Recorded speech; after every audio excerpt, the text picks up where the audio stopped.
The Philadelphia 76ers select Allen Iverson from Georgetown University. I'm supposed to be the franchise player, and we're in here talking about practice. Iverson has Jordan. The crowd is into it. Allen shakes free. Gets two. The steal by Iverson. Posting in. It worked out. This story just breaking. Allen Iverson will not start tonight due to a violation of team rules.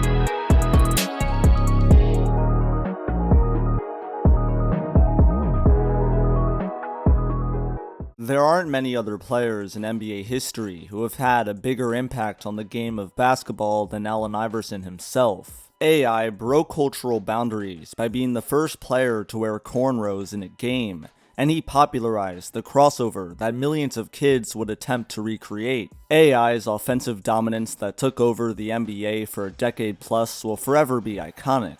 But there's much more to number 3's story than what meets the eye. Whether it's facing 15 years in prison at the age of 17, or having a fallout with his head coach 1 year after reaching the finals, Iverson's career was a star-studded movie mixed with controversy. AI climbed up the rankings each season, and despite only standing 6 feet tall, he became one of the most lethal offensive players in the league. Yet, just as quickly as he and the 76ers reached their peak in 2001, everything came crashing down in the matter of just a few seasons. The Sixers' record slowly started dwindling as the years passed by, and the team was never able to recapture their former glory of the past. Iverson's work ethic was often questioned, and once he was traded to the Detroit Pistons from Denver in late 2008, his production took a permanent nosedive. This left many wondering, why did AI decline as quickly as he did? And why did he retire ringless? Iverson was neck and neck with the best players in the league back in 2001, yet all of those stars who were compared to him finished with rings to their name, while AI did not. Why? This is the spectacular but controversial career of the answer, Allen Iverson. AI's fantastic basketball journey began from a young age, and he was a sports fanatic from the beginning. In high school, Iverson was a star in 2 sports, being the starting quarterback as well as the starting point guard for both his football and basketball teams. Iverson had to pick a sport to pursue, and while he claims he loved football more, basketball ended up being his choice, because he didn't want to lift weights. The path seemed clear for Iverson. He would continue to rise up the ranks and eventually make the league.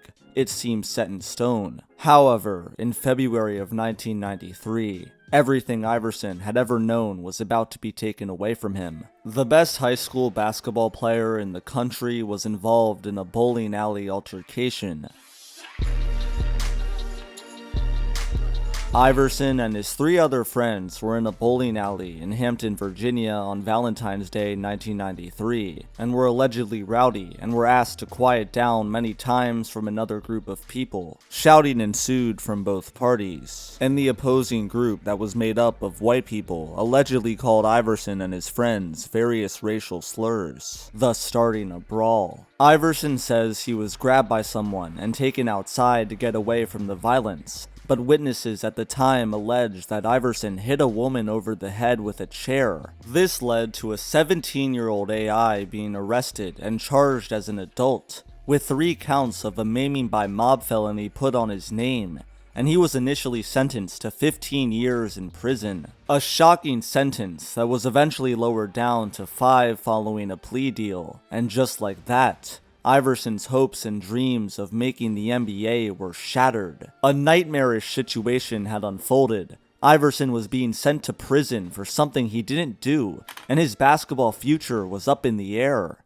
AI was in prison for 4 months as an 18-year-old, and during that time, he made sure to show no weaknesses. I had to use the whole jail situation as something positive, Iverson said. Going to jail, someone sees something weak in you, they'll exploit it. I never showed any weaknesses, I just kept going strong until I came out. This mentality kept Iverson going, and 4 months after being in prison, thanks to much outcry and protest from the public, Iverson was pardoned by the judge, and the conviction was overturned. An incredible result. AI was a free man, and his hopes of him becoming a basketball player were still alive. Upon his release, Georgetown University offered AI a scholarship in June of 1994, and he accepted. Iverson was a member of the Georgetown Hoyas.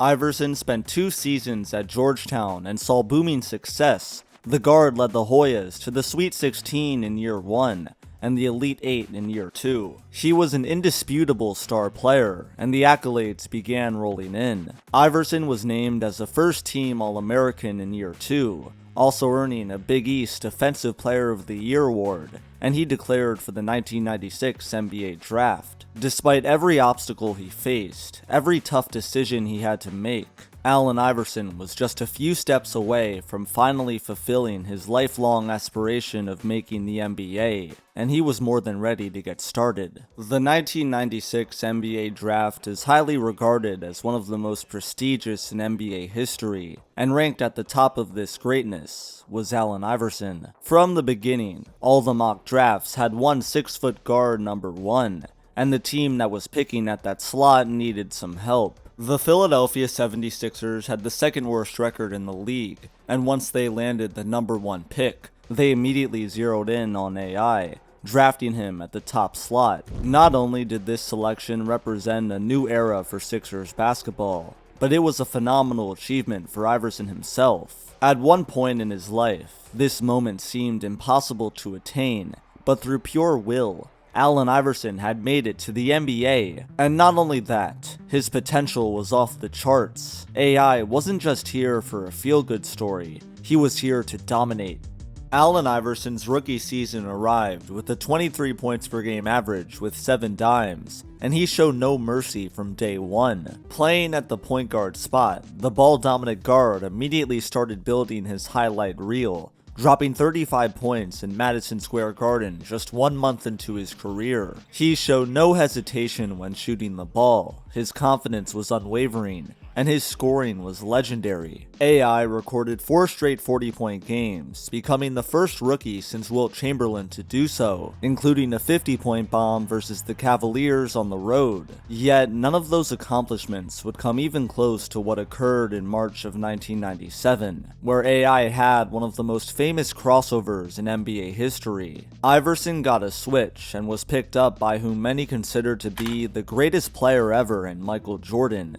But to AI, he was just another defender. Iverson crossed him over and nailed the mid-range jumper, sending Sixers fans into a frenzy. This play will forever live on in NBA lore. Allen Iverson crossed over the GOAT and drilled a jumper on top of it. He was a fearless 21-year-old with the heart of a lion. These moments, along with his stats, landed him the Rookie of the Year award in a draft class that included Kobe Bryant and Steve Nash, an esteemed award that was well-deserved for number 3. His on-court impact was fantastic, but his cultural impact was even more significant. During the NBA's Rookie Challenges in 1997, Allen Iverson became the first NBA player to ever wear cornrows in a game, which would become the staple to his iconic look. The baggy clothes, the tattoos, and the cornrows symbolized a bold look that fans weren't used to at the time. AI inspired a future generation of basketball players when it came to fashion.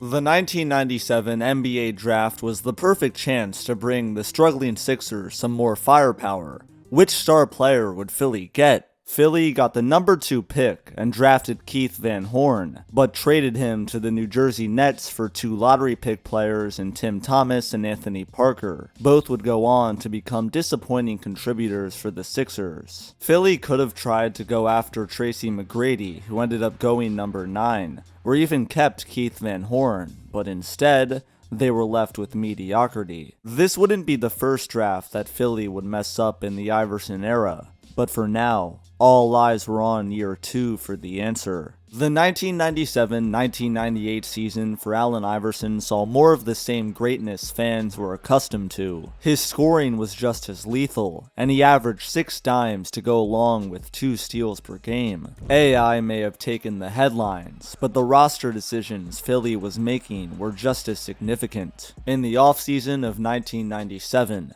Larry Brown was hired as their head coach. Brown had upwards of 25 years worth of experience coaching in the NBA, and him at the helm gave fans confidence that wins would soon come Philly's way. The 1998 NBA draft saw Philly land the 8th pick. This was their chance to finally give Iverson that key number 2 weapon. However, the Sixers chose Larry Hughes at that spot, perhaps the greatest blunder in the Iverson era. Hughes ended up having a fair career that lasted a decade plus. What really stung though was who the Sixers passed on. Dirk Nowitzki and Paul Pierce were selected at the 9 and 10 spots right after Hughes. Philadelphia passed on 2 Hall of Fame level players. Despite Philly having Paul Pierce higher on their draft board than Hughes, Larry Brown claimed they drafted Hughes because he promised to do so. The general manager spot for the Sixers during this draft was led by Billy King, who would be responsible for some of the better and worse trades in the Iverson era. Regardless, the hopes were still high in the city of Philadelphia. Allen Iverson was a budding superstar, and the Sixers were preparing for their best season yet. In a lockout-shortened 1998-99 season, the Sixers went 28-22, a 56% winning percentage, their highest since 1990. AI was the reason for such a jump. He averaged a then career-high 27 points, with 5 dimes and 5 rebounds per game. Those points were enough to land him the Scoring Champ award. There was no doubt about it. He was a stone-cold killer on the offensive end. That wasn't the only stat he led the NBA in, though. AI was also number 1 in minutes per game. Larry Brown wanted him on the court at all times. Philly was back in the playoffs thanks to Iverson and company. They landed the 6th seed and met the Orlando Magic in round 1. In a best-of-5 series, the Sixers defeated Orlando 3-1. Iverson played like a superstar, averaging 28 per game, including a closeout 37 in Game 4. These performances not only showed the superb scoring of number 3, but it proved that he was just as lethal in the postseason as he was in the regular season. The Sixers rolled on to round 2 versus the Indiana Pacers, but were promptly swept in 4, thus ending their promising season. Iverson's offense was just as flashy, but where he met criticism was in his efficiency stats. AI shot 38% from the field and 20% from 3 against Indiana, below average numbers. Still, this series was a lot closer than what meets the eye. The Sixers lost by under 4 in 3 out of the 4 games, giving fans confidence that a deep playoff run in the near future was achievable. The 1999 offseason saw an almost game-changing trade go down in Philly. Billy King, the general manager at the time, had the chance to make a huge move and acquire a superstar in Tracy McGrady in a deal with Toronto for Larry Hughes. Iverson and McGrady could have been one of the greatest duos in the league, but King backed out, admitting he got cold feet. Outside of their one almost home run, little additions were made to the squad. The hope was that Philly's team would continue to develop and bring them more playoff success. That's exactly what happened. The 1999-2000 Sixers won 49 games, the most in a decade, and Iverson became a first-time All-Star. The 24-year-old in his 4th season averaged 28 points per game, having a handful of performances in which he scored above 45 points. Everything wasn't bright and sunny in the city of Philadelphia, though. In the Sixers locker room, beef was brewing between AI and the head coach, Larry Brown. Iverson's behavior off the court was bothering Brown. AI was arrested a few times and didn't take practice as seriously as his coach wanted him to. AI felt Brown was too hard on him and was like a prison guard, while Brown wanted AI to focus solely on basketball. Both wanted each other off the team, and this reached a boiling point in a December 1999 meeting. In this meeting, Iverson and Brown discussed their feelings together, with Sixers owner Pat Croce listening, and the two polarizing figures hugged each other. This was a turning point in Philly's season. The Sixers, who were 14-14 in mid-December, finished 49-33 by the end of the season. Philadelphia went 35-19 in their final 54 games to land the 5th seed. a massive improvement. The band-aid was put on the wound of the Brown-Iverson relationship for now. Both were more focused on the 2000 playoffs, as the Charlotte Hornets were up first in round 1. Allen Iverson averaged his usual numbers in the 2000 playoffs, 26 points, 5 dimes, 4 rebounds, but the ending was just as familiar as the prior year. After Philly defeated the Hornets 3-1 in round 1, the Indiana Pacers beat them in 6. Philly fought hard. After trailing 3-0, they won games 4 and 5, including 19 and 37 from AI in those games, but it just wasn't enough. The Pacers had beaten the Sixers once again, and Larry Brown's frustration with Iverson was at its peak. AI had still shown little improvement in his attitude towards practicing. Brown was strict and disliked the guard's mindset. Pat Croce sided with the coach, and the unthinkable was about to happen: a trade involving Allen Iverson. In his polarizing 4-year Sixers career thus far, Allen Iverson had shown unbelievable talent on the court, but Philly was fed up with his off-the-court issues. The Sixers called up the Detroit Pistons and offered Allen Iverson and Matt Geiger in a package for Eddie Jones, Glenn Rice, Jerome Williams, and Dale Ellis. This could have been it for the star in Philly, and it seemed like it was over. Philly agreed to the trade. Only one issue: Matt Geiger, a throw-in backup center, refused to waive his $1.2 million trade kicker, making the trade impossible to complete. Geiger's reasoning for this is because he felt Iverson would be better off in Philly, and just like that, AI remained in a Sixers uniform. AI got wind of this and knew he needed to clean up his act. His antics almost cost him a one-way trip to Detroit, and Iverson knew this upcoming season needed to be special, or else he'd actually be traded. What would soon follow this would go down as one of the most iconic seasons in NBA history. Allen Iverson's 2000-2001 season was the greatest of his career, and he put up legendary numbers each and every night. Iverson averaged 31 points per game with 2.5 steals, both which led the league, and the Sixers won 56 games, snatching the number 1 seed in the East. Iverson was unstoppable. His fiery handles and acrobatic layups were mind-blowing, and despite being the smallest player on the floor at all times, he was the most feared. Opposing defenders were left with broken ankles after attempting to guard him. Iverson's swagger on the court was unmatched. He represented the gritty, tough characteristics of Philadelphia. When he was off the court, his fashion, tattoos, and hairstyle were iconic. He was authentic, his true self, and he wasn't changing for anyone. He was fined by the NBA for his dress code on countless occasions, but he couldn't care less. He simply paid the money and went about his day. Allen Iverson's remarkable stats stuffed the sheets and earned him the MVP award, a fitting award. AI won it over all-time talents like Tim Duncan and Shaquille O'Neal, the best record in the East, the scoring champ, the legendary look. This accolade was a no-brainer, and no player was more deserving of it than Iverson. The Sixers ran circles around the league, but right before the All-Star break, disaster struck. Theo Ratliff, their all-star center, suffered a season-ending wrist injury. This was a massive blow to Philly's team, and the Sixers had little patience, trading Ratliff to the Atlanta Hawks for Dikembe Mutombo. Mutombo was a legendary all-star shot blocker who was 34 years old. Philadelphia was rolling the dice and hoping to keep their championship hopes afloat with this deal. The Sixers rolled on, going 20-12 in their final 32,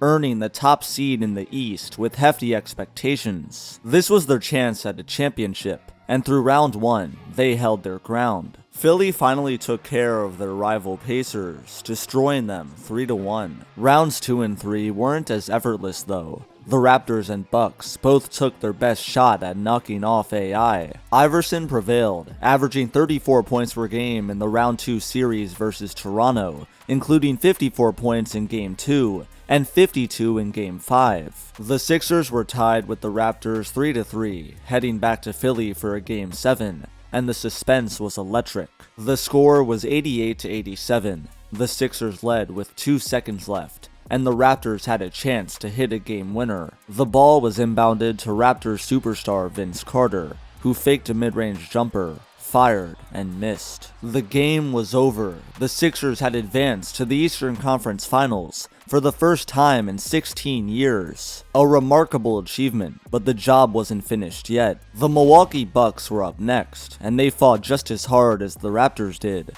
forcing the series to a do-or-die Game 7. In this game, Iverson destroyed his opponent with 44 points, closing out Milwaukee and earning a ticket to the NBA Finals. In Game 6 and 7 against the Bucks, AI put up 46 and 44. He was unfazed and stepped up when his team needed him most. Philly was back in the finals for the first time in nearly 2 decades. Allen Iverson had silenced the critics who questioned his mentality and brought his team to the biggest stage in basketball, but he wasn't done yet. The defending champion Los Angeles Lakers were led by the best duo in the league, Kobe and Shaq. They had a powerhouse roster and were overwhelmingly favored to destroy the Sixers. The Lakers were undefeated in their playoff run thus far, having swept and dismantled each and every opponent that attempted to stop them. The 76ers had something to say about that though. More specifically, Allen Iverson had something to say about that. Game 1 of the 2001 NBA Finals was set to tip off in Staples Center, and no one could have predicted the events that would soon unfold. Allen Iverson had the game of his life. Every shot was a swish, and he scored 48 points. Iverson showed no mercy against the Lakers' defense, driving with no fear against Shaq, and hitting countless jumpers over Kobe. As the game was entering crunch time, it became clear that one defender on the Lakers, Tyronn Lue, was bugging Iverson. Lue had gotten a few steals and was a pesky defender on AI, and Allen was sick of it. It was time to teach him a lesson. With under a minute left to play in overtime, Allen Iverson was met by Tyronn Lue on the perimeter. Iverson sized him up, crossed him over, and nailed a mid-range J, stepping over Lue afterwards. This crossover and step-over will forever be in the NBA storybooks. A fantastic dribble move combined with an eye-opening celebration, and the Sixers soon took the dub. Eric Snow nailed a floater that all but sealed the game, and with that difficult shot, Philly had stolen Game 1. The 76ers had snapped the Lakers' 19-game winning streak and had handed them their first loss in the playoffs. Allen Iverson shocked the basketball world with a performance for the ages. The MVP of the league outdueled Los Angeles. The rest of the finals was rather forgettable though. Philly lost Game 2 by a handful, but it did produce a legendary trash-talking duel between Kobe and Iverson. Game 3 was close but no dice. Robert Horry nailed a corner 3 that sealed the deal, and by this point, Philly was all out of gas. Game 4 was a 14-point loss, putting the Lakers up 3-1. As Game 5 took place in Philadelphia, the Lakers led by 7 with 40 seconds left. Larry Brown subbed out Iverson and the rest of the starters to a monstrous standing ovation from the 76ers fans. This Sixers squad was everything to this city. They had passion, heart, and were determined. It was all led by the MVP wearing number 3 on those iconic black jerseys. Philly's season was over, and little did the fans know, it was all downhill from here. The 2001-2002 season for the Sixers wasn't the honeymoon it was the prior year. Philly won 13 fewer games and got the 6th seed. Key injuries to players like Eric Snow, Derek Coleman, and Aaron McKee all hampered the team's depth. While Iverson's stats were once again impressive, the drama surrounding him wasn't. AI wasn't showing up to practice consistently, and was benched in a March 2002 game against the Nets for calling out his teammates on not knowing the plays. Larry Brown was growing more and more angry, and the relationship between the coach and the star was worsening. The 2002 playoffs brought no healing to the wounds. Philly lost 3-2 to the Celtics, as Paul Pierce, a player Philly skipped on in the 1998 draft, dropped 30 a game on them. The Sixers had gone from the NBA Finals to a first-round exit, and frustration was surrounding their franchise. 4 days after their first-round playoff exit, Iverson was late to a meeting with Coach Brown. The two got into a yelling match, and it ended when Brown said that he wouldn't trade AI, and that the two would remain in Philly for at least another year. This all culminated in what we now know as the infamous practice interview, in which Iverson called out the media claiming that asking him about his practice woes were ridiculous. He may have said the word practice 22 times, but what little know is that Iverson was saddened by the death of his friend, Rashawn Langford, who was tragically shot and passed away 7 months prior. This had a massive impact on Iverson's 01-02 season. On top of this, the trial for the killer was beginning right around when this interview took place. He had to deal with the media pestering him when at that point, he was dealing with too much to be questioned about something as insignificant as practice. We sitting here, I'm supposed to be the franchise player, and we're in here talking about practice. Yet, that information remains relatively unfamiliar to the average NBA fan. Philly was desperately hungry to recapture their lightning-in-a-bottle 2001 playoff run, but they would soon find out the hard way that was easier said than done. The 2002-2003 season for the Sixers was an up-and-down, inconsistent roller coaster. After starting out 15-4, the team lost 20 out of their next 30, finishing with a record of 25-24 at the All-Star break. Iverson then gave everything he had, scoring 33 points on average in the final 33 games of the season, in which Philly won 23 of. This eruption continued into the 2003 playoffs, where Iverson averaged 35 points per game against Charlotte. This included a 55-point outing in Game 1, and a 45-point outing in the closeout Game 6. AI had no problems elevating his game when the lights shine brightest. Philly beat the Hornets in 6, and met the Detroit Pistons in round 2, where their season came to an end. Detroit knocked Philly off their high horse, eliminating them in 6. Opposing star point guard Chauncey Billups was the hero in a closeout Game 6, where he drilled a three-pointer to close the series. In this game, Iverson put up 38, but it didn't matter, they still lost, a pattern that seemed awfully too common in the AI Sixers era. He had little help, and following this playoff defeat, Iverson was about to lose the greatest coach he ever had. Larry Brown, the respected head coach of the team, resigned in May of 2003. He wanted a change of scenery, and many believed his rocky relationship with Iverson was the reason for his departure. Iverson reportedly showed up late to Game 3 against Detroit in the playoffs when his team was down 2-0. After leaving his house later than he should have, he got stuck in traffic, and Brown considered benching him, but decided against it. This was the straw that broke the camel's back. Brown left for Detroit and won a ring the following year in 2004. This resignation sparked a negative domino effect for the Sixers organization. They were never able to make another deep run with Iverson. The 2003-04 season saw them win a measly 33 games. Iverson dealt with a myriad of injuries, and their roster was mediocre. When Iverson was benched by the Sixers coach Chris Ford, AI responded by not playing at all. To him, being benched was a sign of disrespect. The Sixers were a train wreck and entered the 2004 offseason searching desperately for a second star to surround AI with. Philly landed Kings All-Star Chris Webber, who was past his prime and didn't work out well with the team at all. As a result, the 2004-2005 season saw the 76ers just barely sneak into the playoffs as the 7th seed, and they were promptly destroyed by Detroit in 5. It was the same story once again. Iverson put up numbers, the Sixers as a team did nothing to support him, and they lost. Iverson's final year and a half with the 76ers included him averaging a mind-boggling 33 points per game in the 2005-2006 season, a career high at the age of 30, but it contributed to just 38 wins. By this point, it was clear that Iverson had little chances of winning a championship in the city of brotherly love. Both sides were ready to move on, and when a disgruntled AI requested a trade in December of 2006, Philly happily obliged. On December 19th, 2006, Allen Iverson was traded to the Denver Nuggets in exchange for Andre Miller, Joe Smith, and 2 first-round picks. The era was over. Allen Iverson was gone, leaving behind a polarizing legacy in Philadelphia.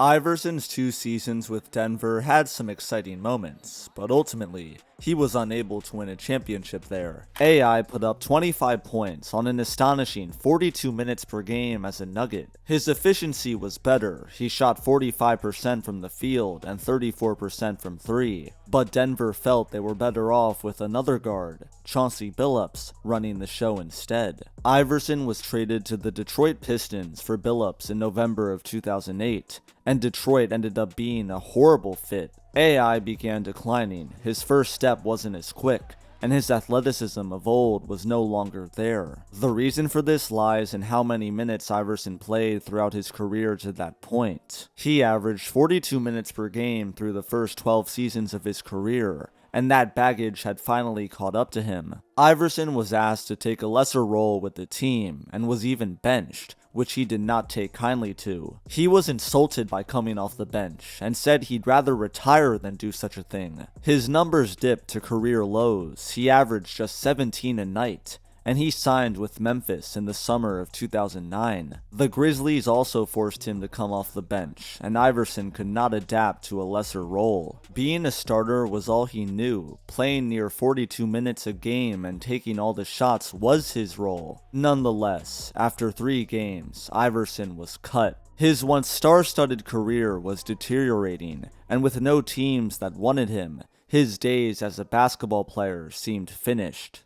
Well, except for one team. The Philadelphia 76ers were interested, and signed him to a 1-year deal. The city that was once his was embracing him one final time. AI could ride his career off into the sunset wearing red, white, and blue. Iverson played 25 games with the Sixers, and missed the rest of the season after February to deal with personal issues. He then played one final time overseas in Turkey in late 2010, but that ended unexpectedly when he suffered a calf injury in January of 2011. While superstars he went to war with in his prime, like Kobe Bryant and Ray Allen, were still competing for rings, AI's basketball career was over, and he officially retired in 2013. The rise and fall of Allen Iverson is truly an unparalleled basketball tale. On the court, Iverson changed the game with his dribble moves, crossovers, and acrobatic layups. Off the court, he dressed how he wanted to, sporting tattoos and cornrows, a look that at the time was unheard of. He changed the culture of the NBA, inspiring countless players who came after him. He was authentic, he didn't hold back to anyone,